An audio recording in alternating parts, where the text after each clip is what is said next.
Ladies and gentlemen, welcome to the channel. Special opportunity here. I've been kind of hinting about it. I'm kind of blown away about this series, the Odyssey collab by Ensar. What an opportunity to go behind the scenes of some of the best perfumes on this planet.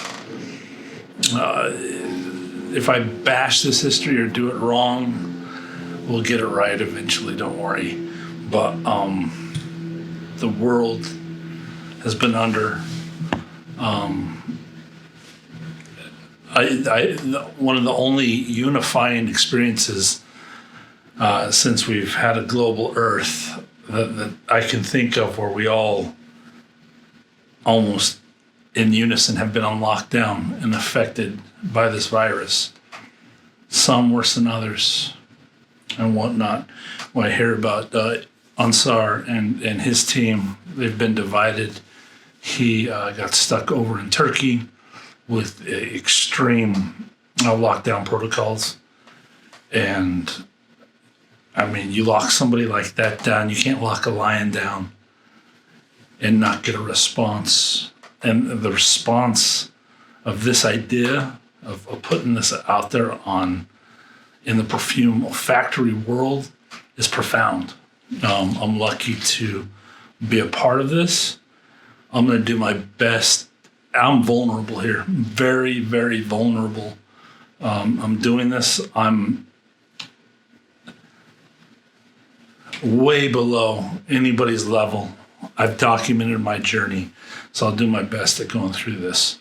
He came up with a thing to collab with a perfume built around Greek mythology.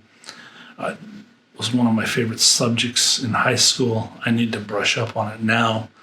I love the sort of storytelling, thinking, the whole aspect of Greek mythology, and locking Homer down in the Odyssey, what that entails in perfume. And so it's built kind of around that. There's 5 perfumes, each having different nuances, different takes, different things that we were given. You could buy into it on his site for a selected time to his email customers, his closest customers. He really didn't market it that much to the perfume world. And you just give your thoughts on each one of what you'd like to see changed, what you like about each one. Fully open criticism, critique, thoughts. Everybody's thoughts count. Everybody's going to be different. So that's what I have. I'll do my best at breaking it down. This is going to be a few-part series. So this will just be an overview of the Odyssey collab, plus a big Easter egg in the video, so please stay tuned for that. Without further ado, subscribe and let's go.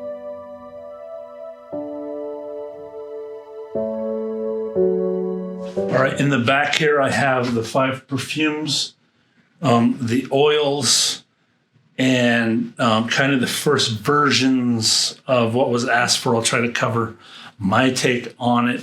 I don't know how many people are involved. There are multiple people involved on this. I put each one of them on a paper strip.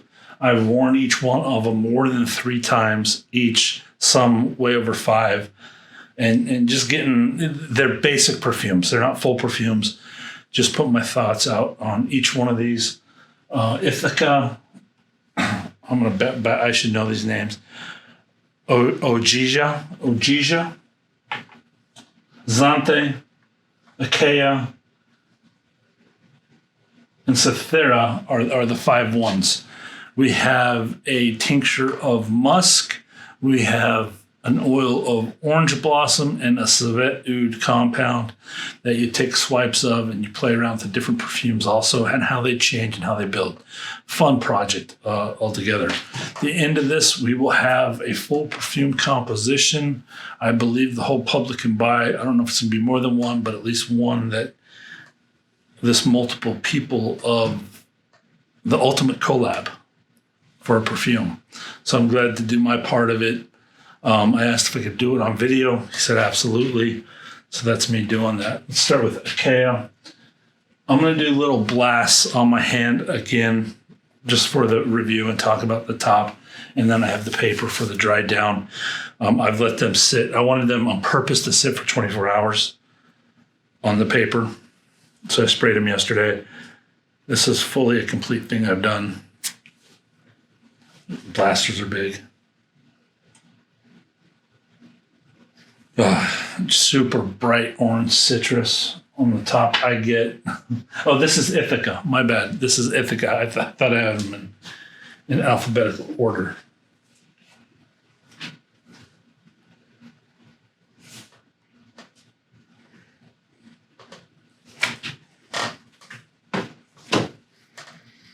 I get a pepper note in the sillage. Sillage is bright, clean, fresh. That's when I hold down here and it comes up.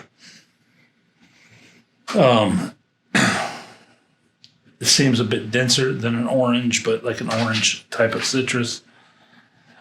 Candy, fruit vibe. I get little metallic. I sort of get a pine sol edge to it. So a pine I'm getting from it. After I swipe this one, these are notes that I've done. I swipe this with orange blossom and put that on. And then it changes into a way more sweeter, syrupy vibe and thickens up. The sillage is still crisp with the citrus, but just really sweetens and thickens up on the skin beautifully. Light floral comes, more florals open up for me. And then the dry down was like a floral fruity with an incense with that orange blossom swipe. Those are my initial thoughts. There will be more. He asked a certain amount of questions, so I answered those in a separate part of this. These are my parts without those. These are just me. We're going to go through all 5 with just me, so that's what this is. So that was Ithaca. So Ogygia is next. And it's fun smelling them both like this, and they're meant to combine. I've combined them as well for different sprays. So, totally different. Way more animalic, way more dusty, way more dry. A little bit of sweet, smoky woods on this. In the sillage, you get a smokiness. I do. I would say some tobacco in this, woody tobacco notes. I get a huge tobacco blast right now. I want to say there's Gaiac, like that kind of wood in there. He gave us a list of notes to compare to the 5.2. Gaiac was not mentioned at all, but that kind of wood I get in here.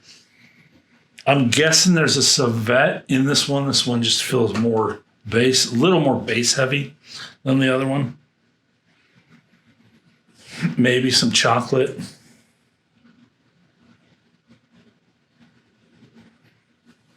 For me, and the way I like my notes, this is one of my favorite openings of the bunch. And feels more complete, maybe missing a huge citrus blast on top like the others, but feels more complete to me. And the woods hit the best in the Ogygia. Zante is the next one.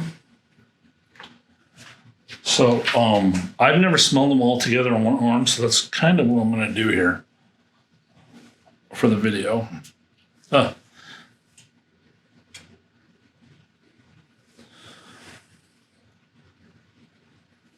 This one a little more orange with the same density as the other one.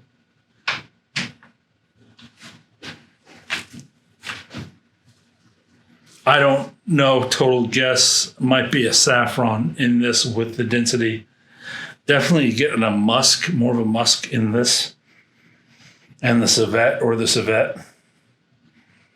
I get, in this, I get a candy berry vibe in the Zante perfume that I quite like. I like that candy berry vibe that I like to see carried over with the animalic dry down. I like those two parts of the Zante perfume.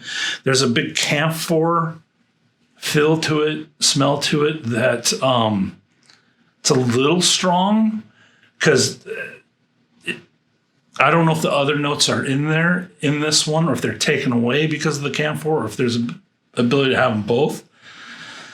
But it's definitely base heavy, and that camphor seems to ride over a lot of the bright citruses, the bright florals that were happening, and all the other ones.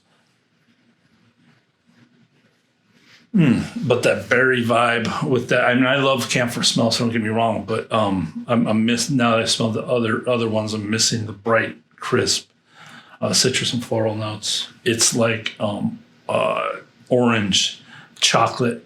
You ever have Mocha Valencia? When Starbucks first opened, they put, like they do with caramel macchiato, they had Mocha Valencia on the menu. Fortunately, they took it off, but it has that smell to it, chocolate and orange. Just that vibe. I think they took it off because you actually got a free shot of espresso in it also. There's always an extra shot on that drink. All right, Achaea. This will be hard. I want to do it though.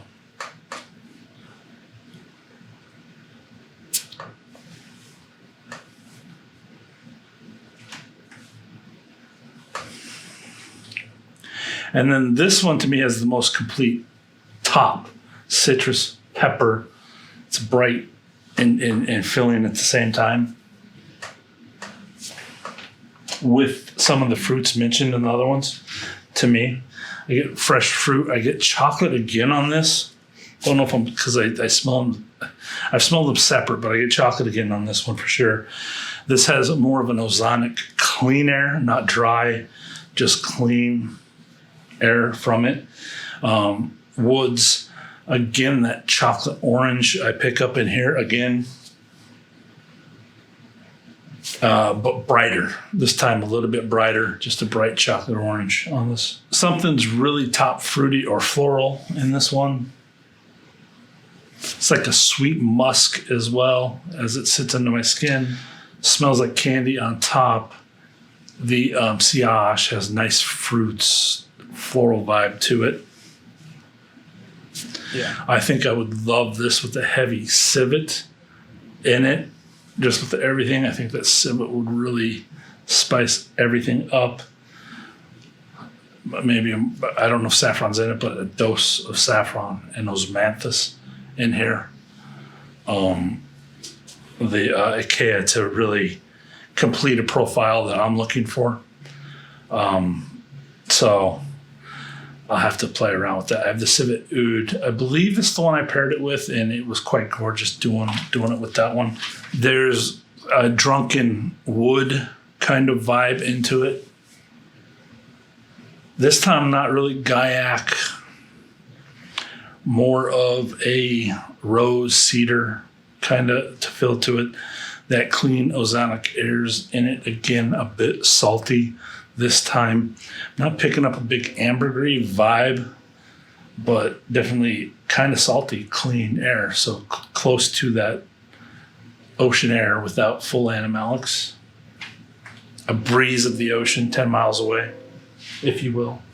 And then maybe notes of blonde tobacco, some cocoa powder on it, on this one. Achaea. Okay, last one I have here is Cythera. Just a drunken citrus on top. Going through these five, I've been back and forth on my tops. Maybe just a bit more of a crisp orange in this, but the boozy, really crisp note on this I really liked. Has fresh pine and woods as well. I'm guessing the blue cypress note is in here, and maybe some other woods with that. I don't know if tobacco was used in this or not, but some edging towards tobacco, a tea, some other kind of aromatic that way, another wood. I'm wondering if mimosa was in here or something sweet like a Frangipani is actually, I'm guessing here, but I know it's frangipani, and it's way more dense than, but it's headed towards the sweetness of this. A camphor boozy smell through the heart of it, through the sniff of it. Definitely a boozy dry down, and more camphor again on this one, as with the other camphor one I wore. This paired with the civet oud. The civet oud is, he sells it just by itself up there. It's phenomenal. You wear it as its own perfume, but you swipe it with this and spray this. It added a dirty, a vibrant to everything I just said. It really, I was amazed. I was like, oh, this is how you put together perfume and build the chords and make magic happen. And I'm smelling some of his other EDPs, that Crime and Punishment and Tied to Back, but I can start to see some structures. He's letting me into an intimate window, not fully in. I mean, there's 45. He didn't break down the full ingredients of these. Obviously, I wish I could have that, but that would be his house secrets. But he's letting me have a full understanding of things come together. So this, with the civet oud, this camphor, the whole pissy of the civet and the camphor, really just, you start to see a completeness of how these ingredients start to become living together. These naturals become living together on your skin and just work. It feels entirely more composed as a full perfume. Still missing some top stuff on it. Still missing some other things I'd like to see. But it's a perfume I'd wear almost in itself. And it's amazing. It's its own thing. I smell the civet oud by itself. It's just a beautiful oud, and so it works really well. But then you see it blends into the whole composition. The camphor with the civet oud, the camphor, that whatever I'm calling that menthol effect, pushes up the ocean air even more for me with the civet oud. Just gives it more of a sillage, more of a projection cloud as you wear it. It's a sweet medicinal floating point and good air around you. I always talk about that good air atmosphere. And I can see how these perfumes off the skin start to work together. Stuff I could have played around to get to here, but this got me here a lot quicker by doing this. It has a total absinthe feel to it, like an absinthe note comes through with it. I don't think that's an ingredient at all, but everything together forms that kind of scent profile in a sillage, a note that I pick up. As it dries down, the ocean air kind of dries up, and you leave the ocean, and it gets a little more animalic and more dirty as it dries down. As you're left with the civet oud in there. Citrus hangs around for quite a bit, even into the dry down. That was into the must dry down, hung around with civet oud. So that was interesting to see that. Okay, that's my impressions of the first 5. Now he listed questions, and I went through and answered them, went back and answered them. I'm trying to do a complete job here. So, these are from Ensar himself. In Ithaca, do you enjoy the zesty orange opening as is, or do you wish there was a bit more depth? And do you find this depth in Zante? I like the camphor vibe in Zante. Was a great touch. I like the sparkle in Ithaca. So I want both of those to answer that question. Question from Ensar. Do you pick up a richer chocolatey note in the top notes of Zante that's missing in Ithaca? And if so? I got the chocolate note the first go around in Zante. It was more depth. I gave you my depth pictures of both of those. So yes, I did. And the if so is my review of both of those. And yeah, I'd like them both to come together for the Mocha Valencia that I want. So the crisp orange, dense chocolate that I was getting from, I had the names mixed up. That's why I took notes. Is it a good thing, or would you prefer the chocolate coffee note to be toned down further? Good thing. I don't want that touched. It's one of my favorite notes. So in Ogygia, Is the opening overly dry heavy? Is it too tobacco centered? Do you actually like the darker opening profile? Personally, my favorite still got enough citrus. So, and I answered that there before even reading this question. Which one is more diffusive, Ithaca or Zante? Oh, Zante for sure. Zante felt more complete to me for sure. I described that on the top there. What do you think of the opening of Cythera and Ithaca? Cythera has more citrus and pine for a combo of interest, in my opinion. Would you add more citrus to Achaea? Just a bit. I just want that, remember the bright sparkle of orange on top. So yes. If you could take the top notes of any one, the heart notes of any one, and the base notes of any one of the 5 perfumes, which ones would you choose? For example, do you like Ithaca stops, enjoy the heart phase of Cythera, and overall inclined to Zante, but feels base should be more like Achaea? So I liked the Zante base perfume the best, with that opening of Cythera that I talked about, and then Ogygia for the creaminess base. That's what I have for that question. So this is the first round of that. I'm taking you through kind of the first round we were given, some of the perfumes we were given. It's an honor to be a part of this. It's an honor to know Ensar Oud. And I'll definitely always honor him on his channel for what he's done.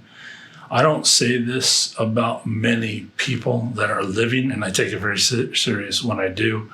He's one of the rare living legends of oud, of what he's taken oud into, for better, for worse, whatever it is. I was able to experience it because of that. It's definitely an honor to get to know this man and his love for the olfactory and what he continues to do. Again, I say, when he puts a stamp on something, it's just better. I've smelled everybody's frangipanis, Blue Lotus especially. His are just pure, refined. I buy it. I bought them from all the companies here in the U.S., and his are just, they stand out by far. The smell, the quality stands out by far. Yeah. We were supposed to do an interview pre-COVID. Literally, I sent him my half of it the week before, and he got locked down a week after. Thought it was only going to be 10 days, 20 days. You guys know the story, the history. Nobody in the world knows what happened. We've adjusted. This is fruit from this pandemic. Amazing. This perfume is going to be composed and finished in living fruit of this pandemic. And it's going to be how people overcome. It's going to reflect a lot of things. I'm glad to be a little part of it, a little part I am. And I promised you guys an Easter egg. And without further ado, I am very humbled too.